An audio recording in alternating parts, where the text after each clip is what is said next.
Nothing stated by Steve Bartlett during the Fight Back show is intended to be legal advice, and appearing on the show does not create an attorney-client relationship with Steve Bartlett. Before taking legal action, it is advisable to consult with an attorney of your choice. The views and opinions of any guests or callers of the Fight Back show are the views of the callers and guests and are not necessarily the viewpoints of Steve Bartlett.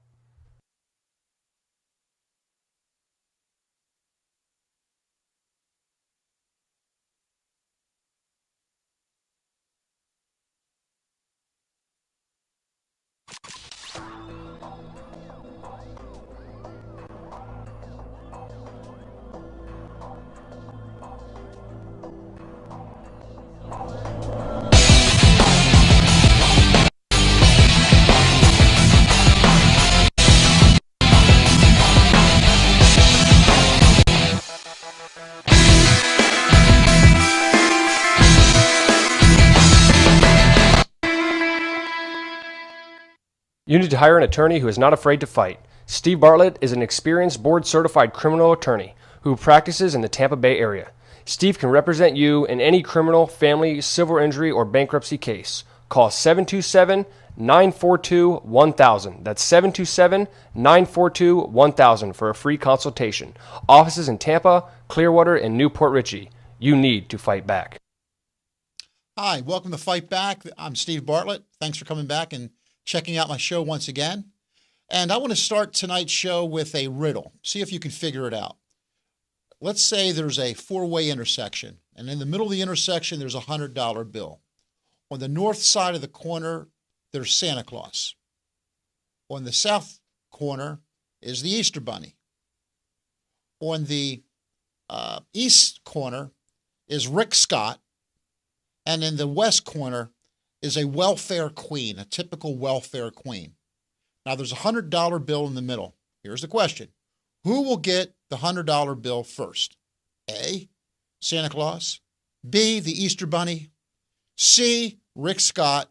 Or D, the welfare queen. Okay, here's the answer. You ready for it? The answer is the Rick Scott, the governor of Florida. Why? Because Santa Claus, the Easter Bunny, and the welfare queen don't exist in real life. They're all figments of your imagination. There's no such thing as Santa Claus. There's no such thing as the Easter Bunny, and there's no such thing as a welfare queen. Now, when I mean welfare queen, what am I talking about? I'm talking about that person who Ronald Reagan famously described in the 1980s, where he told this story about this woman in Chicago who was making $150,000 a year just from welfare. She didn't work. She drove a Cadillac. She made a fortune. And everybody was up in arms about how all these people are draining the economy, how all these people are mooches off society, collecting welfare, getting rich, not having to work, staying on for life. And that is what the typical welfare recipient is like. However, this person that Reagan described never, in fact, existed. It was make-believe. It was a lie. It was a lie in order to get, once again, the middle class afraid and resenting of the poor instead of the real enemy, which is the upper class, who continues to this day to run everything. So the reason I came up with this show is I have a lot of friends, believe it or not, who are Republicans and who are conservatives. Most of my friends are Republicans and conservatives, and they don't know why I feel the way I do. And they're my friends. They're not evil people. They're not greedy people. They're not the rich one percenters. They're not Mitt Romney by any stretch of the imagination. They're regular people just trying to make ends meet, but they completely believe the hard right lies that are told on Fox News, that Limbaugh talks about, that Glenn Beck talk about. They totally believe it hook, line, and sinker. That the typical lies, and the big lie that they believe is the myth of welfare. I had a conversation last week at lunch, and everybody was jumping on board with that whole idea of the welfare queen, that the welfare people are mooches, that they're lazy, that they all do drugs, that they don't want to work, and that they're draining the economy. That is the stereotype that existed in the 1980s, and that's the stereotype that with the people who make up the Republican Party or the far right part of the Republican Party, like the Tea Party people, that's what they believe to this day.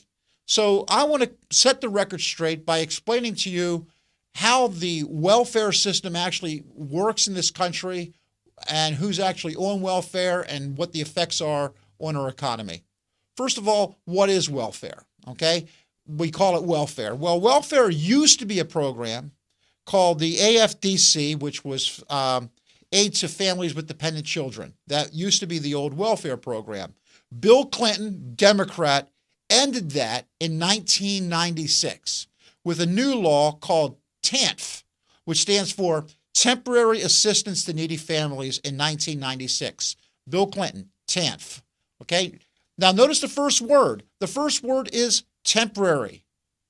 Doesn't mean you're on welfare for the rest of your life. It's a temporary bridge the gap program to try to assist people who are down on their luck to try to raise them up a little bit so they survive. The United States is the richest country in the world by far, and people shouldn't be starving and dying in the streets because they can't afford to actually eat. So we have a program which is supposed to aid those people who are most in need for a temporary basis. Bill Clinton did this. Now, here's the one thing that people need to know. Most of welfare isn't from the federal government. Most of the rules concerning welfare and the money for welfare comes from the individual states. That's something Bill Clinton did. Total conservative idea. Let states deal with the problems themselves. Get federal government out of our way. Well, that's one of the things that the TANF actually does. Now, a requirement of the current welfare laws is that everybody must work as soon as they are job ready. As soon as they are job ready, they must get a job. And they must find work under any circumstances within 2 years. If you're not working within 2 years, you lose your benefits. That's what the law is. The whole point isn't for you to be able to be a mooch off of society, but to actually start working and becoming self-supportive. Single parents under this program must work at least 30 hours per week. Don't work 30 hours per week, you lose your benefits. Now, how successful has this program been? Under Clinton, the amount of people on welfare has been reduced since under this statute, which went into effect in 1996, by 53%. Less than half the people are on welfare today than they were under the era of Ronald Reagan. Half. In 1996, there were 12 million people on welfare. Today, it's about 4 million people. So this program has been very, very successful in transferring people from being dependent on the government to becoming eventually self-sufficient, because that's what the program is for. Other provisions of this program were to try to discourage unwed childbearing, to stop the rise in our country of teenage mothers who without a father anywhere. So in other words, another program that is part of this welfare under Bill Clinton is that there's no cash for unwed teens who don't live with their parents. So if you're not married and you're not living with your parents, you're not going to get rewarded for having children. This created a reduction in teens having children outside of wedlock. It greatly reduced it. So this program by Bill Clinton has not been the type of welfare that people used to talk about in the 70s and what Ronald Reagan talked about, the welfare queen. Things have changed quite a bit. Now that's TANF, T-A-N-F, that's the welfare program. Another program that isn't welfare, but conservatives kind of mix in with welfare, and I'm going to talk to you about in a little bit, is called SNAP, which is a program that is conducted by the Department of Agriculture, which is for food stamps. Food stamps and welfare are not the same. They they don't go hand in hand. You can get both benefits, but the welfare program and the food stamp program are two separate statutes. But I'm going to talk about both of them a little bit later in the show. Okay, well, let's see the myths. Let's start busting some myths, okay? But before we start busting the myths, I got a phone call. So who's calling up? Yes, this is Steve. Welcome to the show, Fight Back. Hello, this is Robert from Newport Richey. Hi, Robert from Newport Richey. How are you doing? I'm doing very well, thank you. Okay, how can I help you out? What do you got to say? Well, I absolutely agree with what you've been saying on welfare, and I found that Republicans are often rather unnerved by academic research into the topic, or specifically what you would find in any sociology textbook or any textbook that would tell you about welfare and about that there are strict, stringent requirements for both attaining welfare, income requirements for getting welfare, and requirements for maintaining and keeping your welfare. But there's something that is oftentimes neglected by Republicans, and that is welfare or corporate welfare, which is subsidies that are given to large corporations to keep them from failing and so on, corporate bailouts, things like that, that are paid for by the taxpayer and are far more expensive than any expenditure that we would use to help somebody who is on what we would call welfare. Oh, man, you ruined my show. That was going to be my big ending. I was going to expose all the myths about welfare, and then I was going to talk about how much money these programs actually cost the federal government and the taxpayers, and then show how... It is a smidgen of the federal budget. It's hardly... the majority of our budget is spent on two things, and that is health care and the military-industrial complex. 53 cents out of every dollar goes to the military. Well, I actually broke down the numbers on the show, and I was going to save it towards the end. Here's how everything's working, because everyone is pretending that we're going bankrupt due to welfare and giving too many benefits to people. The government spends about $16.5 billion a year on the welfare program, an additional $90 billion a year for food stamps. Okay, now that sounds like a huge number. You know, adding 80 billion and 16.5, that's, $90 billion. However, the federal budget is $3.8 trillion. So the amount of money that we spend on welfare and food stamps together is less than 2.5% of the entire federal budget.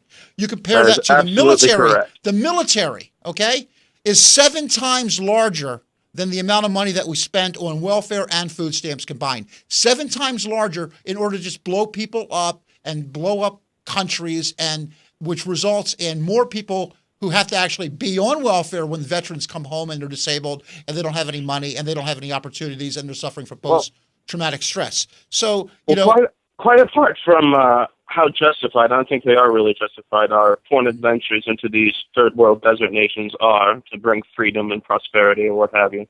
The expenditures on the military are far more than what just goes to the Pentagon.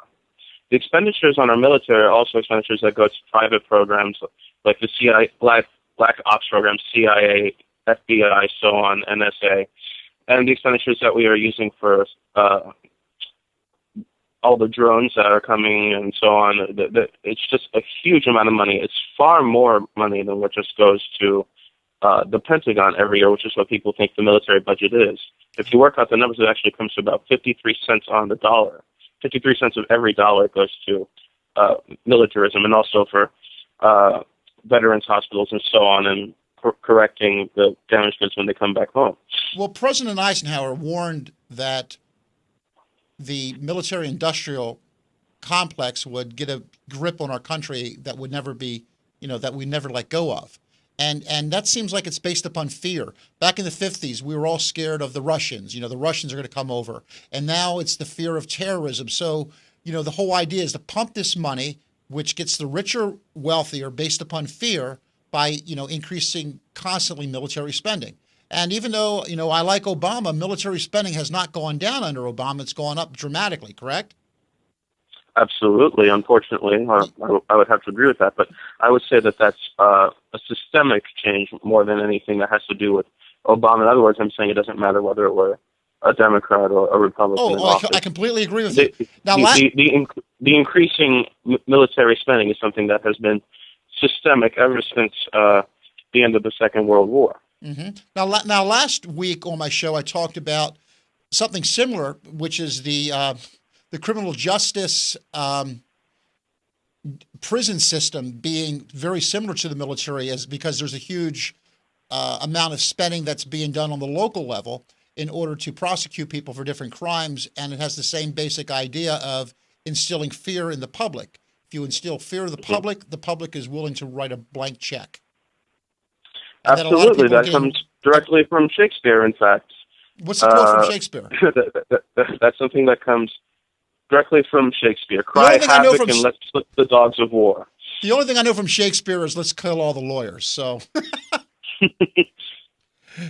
now what you were talking about, the real moochers on society, the real drain on society aren't the poor, but the rich who are actually getting the corporate welfare, correct?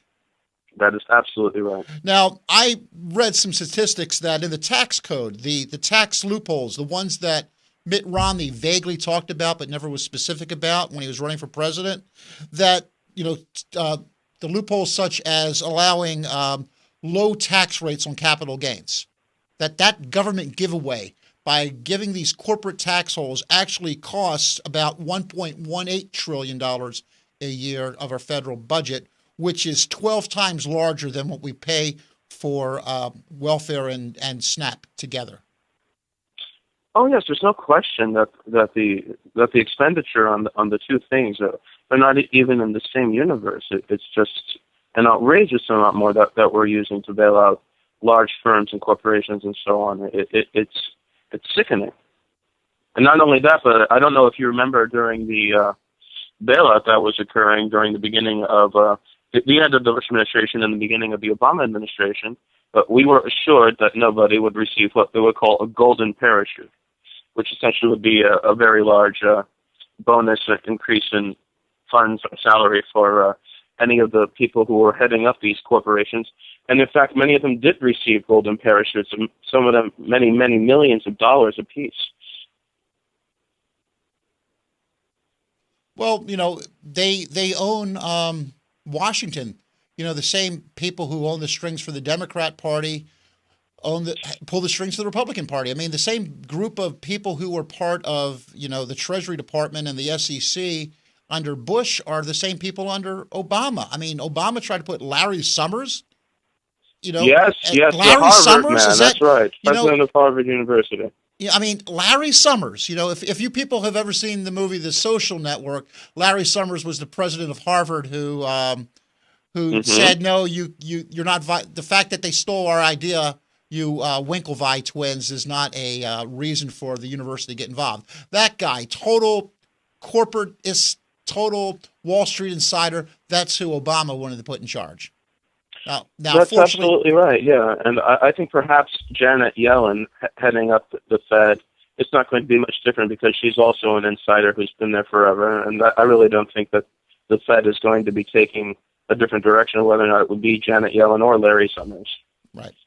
Well, what we were talking about on the show is the different myths about the welfare system in our country. And a couple things, like what was the name of that real famous illegal alien who was collecting welfare last year? I have no inkling as to what you're talking about. But it's because it doesn't exist. It's against the law for illegal aliens to collect welfare in our country. They're excluded. That's why you never heard of the actual person. And what do you think about Rick Scott's program for drug testing welfare recipients to make sure they don't use drugs? Since he owns a large company that does drug testing, one could say that this is a side door for him to increase his own pocketbook. Yeah. Well, I mean, how insulting is that? That if you're getting aid from the government, that the government is saying that Uncle Sam has a right to test you because we think just because you're poor, you must be abusing drugs. So let's test you to make sure you don't have any opiates in your system. And you know what the results showed? 2% tested positive, which is about the same level as the rest of our country, 2%. So being poor does not make you more likely I think that's just a further waste of the taxpayer money, but I think it has actually a secondary goal, which is to continue to demonize and to make the recipients of welfare or any type of government aid seem a menace to the general public. Oh, that's something that Republicans love to do. Well, I actually was talking to somebody. This is true. Last Friday at lunch, a friend of mine was bringing this up, and I couldn't believe it. But I'm respectful of my friends' views, and that's one of the reasons I have this show, to try to help educate people. But they were actually talking about how they're upset that when people who have food stamps, they don't have to actually have stamps anymore when they go through the checkout line, and they actually have something that looks like a regular credit card. And they thought that was terrible because the shame that used to accompany, that used to be there when you had to use your food stamps is no longer there. And therefore, they're going to be more likely to want to just keep using government assistance since there's no more stigma on it, because no one knows that you're a deadbeat on society, since you don't have to actually pull out the little stamps. You just get to use the little credit card instead. And facts are very easy when you get to make them up. It's like what, we want to shame people if you're poor, give them a scarlet letter saying you're a poor deadbeat. I mean, that's horrible. I mean, it's this whole idea of, like you said, demonizing the poorest people in our society, when in fact the people who are the ones who really are screwing us are the very wealthy. It's the Rick Scotts who are the people who we should be afraid of, not the welfare recipients. You are absolutely on the money, Steve. There's no question about that. And there's a great deal of money and propaganda that goes into trying to convince people that the enemies are really the poor, instead of the ones who are creating the poor. And the Tea Party are such hypocrites. Here they are saying, on one hand, that we have to get rid of government, and quoting Jefferson, government is best, which governs least. And they have, and they're all upset, up in arms, that Obamacare requires insurance companies to give you free contraceptives. How that's the most, that's the worst thing you could ever do to civil liberties since, the dawn of man. But they have no problem with the government going inside of your body to see what you're taking, whether you're taking drugs or not, taking an actual blood test and testing you for actual narcotics without any probable cause, without any reasonable suspicion that you committed any crime, treating you as if you're a criminal solely because of the fact that you're poor.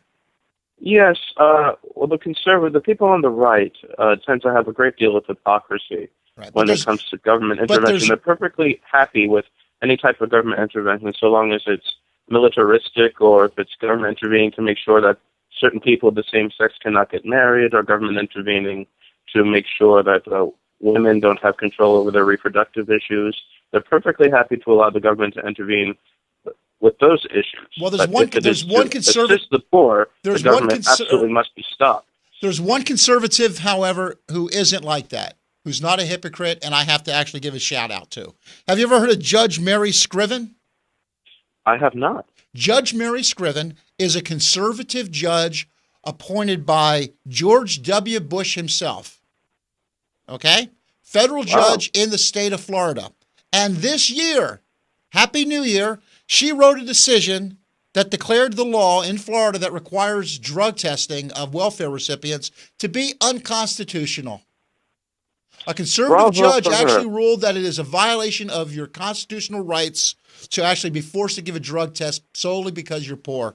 And she wrote, there is nothing inherent in the condition of being impoverished that supports the conclusion that there's a concrete danger that impoverished individuals are prone to drug use.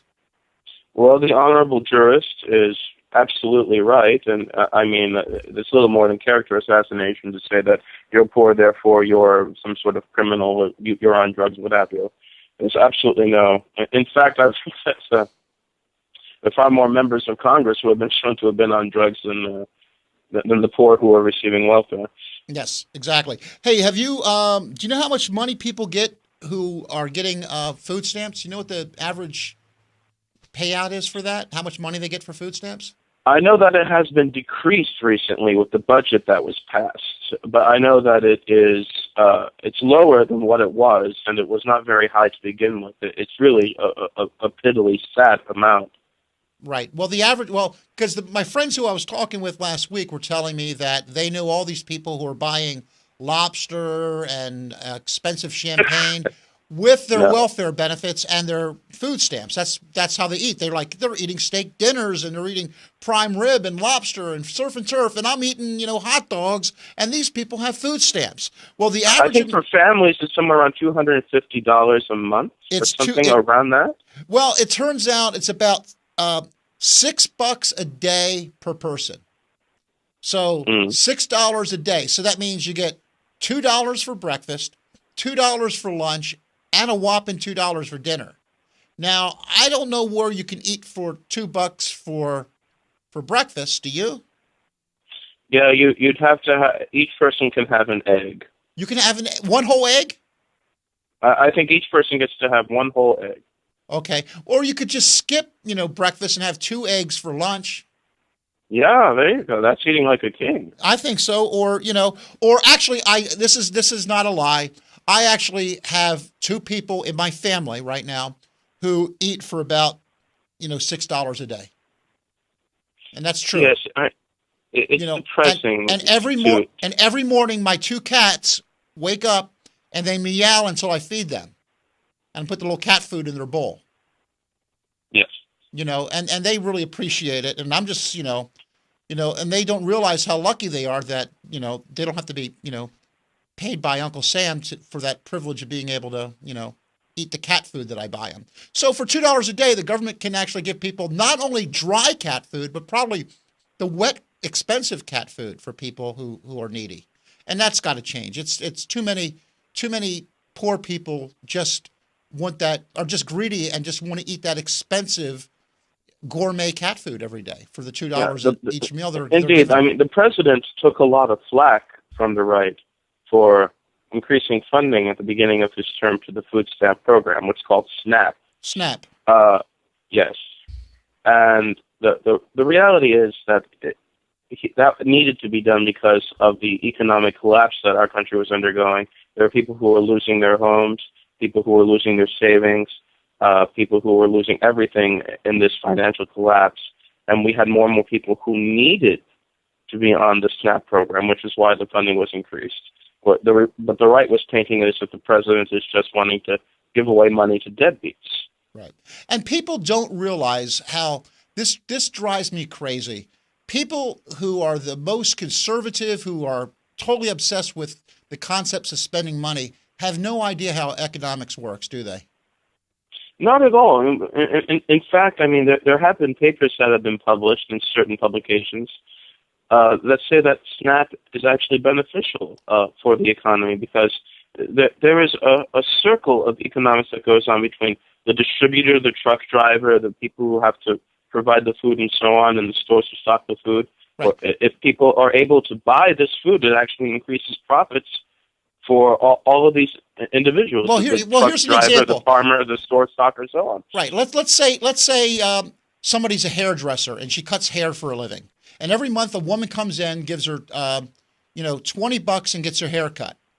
Okay. Mm-hmm. Well, the reason she's able to afford that is because she actually is getting some SNAP, getting some government benefits so that she can get food, $20 worth of food for free, and that extra $20 she saves, she can then throw into the economy by getting her hair cut. If you take that benefit away, then she has to take that $20, pay for food, and that $20 is no longer there for her haircut. So the person who cuts hair for a living, all of a sudden she's making $20 less a month and doesn't understand why. That's right. Simple economics that these people just can't understand. The only economics they understand is give tax cuts to the rich because the rich in our country don't have enough money, and cut funding for the poor because our poor are too rich. Our poor have too much money and our rich have too little money. That's their argument, and they can't see how that's stupid. In fact, the rich in our country, there's no other country in the world that comes even close to the amount of money that our rich have. It's just absolutely out of sight of mind. Well, thanks for calling, and hopefully you'll call me again next week. That was great. You were a great caller. It's a pleasure, Steve. Thank you. What's your name again? Robert. Robert. Thanks for calling, Robert. I really appreciate it. Thank you, sir. Okay. And in closing tonight, what I'd like to talk about is a little segment that I have called Bartlett Battles Back. And real quick, this is the thing that's been driving me crazy in the news right now. I've been seeing things on Facebook saying that Obama is the biggest scumbag who ever lived because he is a hypocrite, because he went on vacation for Christmas after criticizing the Republicans for adjourning Congress without passing an extension of unemployment benefits. And therefore, he's a hypocrite because he went on vacation after Congress adjourned for 2 weeks, and therefore, who is he to criticize Republicans? Well, listen, you morons out there. Obama wasn't criticizing them for celebrating Christmas or Hanukkah or Kwanzaa or Festivus. He wasn't criticizing them for spending time with their families. He was criticizing them for not extending benefits to the unemployed. That's what he criticized them for. There's nothing hypocritical on him taking a vacation after Congress adjourned. There's nothing that Obama could do. He couldn't on his own create legislation, pass it through the House, pass it through the Senate, and then sign it himself. They had that responsibility. They failed to do it. The problem wasn't that they celebrated Christmas. The problem was that they did not care about the poor, the needy, those who are unemployed, which is, again, a common theme to this show. So, Bartlett's battling back saying, don't believe everything you read. There's a lot of stuff that's said on the internet which is very inflammatory and doesn't tell you the truth. Remember this, however, when you are faced with crises and injustice in your life, you always have 3 decisions to make. I go through this with you every week to try and encourage you to pick the right one. Door number 1, you can pick to just go along with the herd. Okay, I don't care. Whatever everyone else does, I'm for. It's cool. I don't care about the injustice. I'll just go along with the flow. Whatever the majority says, I'm cool with. Door number 2, you can ignore it. Hide your head in the sand. Be like an ostrich. I don't care about the injustice. Blah, blah, blah, blah, blah. I don't care about it. Or the third thing you can choose to do is you can reveal the truth to your friends. You can refuse to accept the lie, and you can do something about it. You can choose to stand to your feet, and even if you lose, even if you're ridiculed, you can choose to fight back. Thank you, and I'll see you next week. You need to hire an attorney who is not afraid to fight. Steve Bartlett is an experienced board-certified criminal attorney who practices in the Tampa Bay area. Steve can represent you in any criminal, family, civil injury, or bankruptcy case. Call 727-942-1000. That's 727-942-1000 for a free consultation. Offices in Tampa, Clearwater, and Newport Richey. You need to fight back.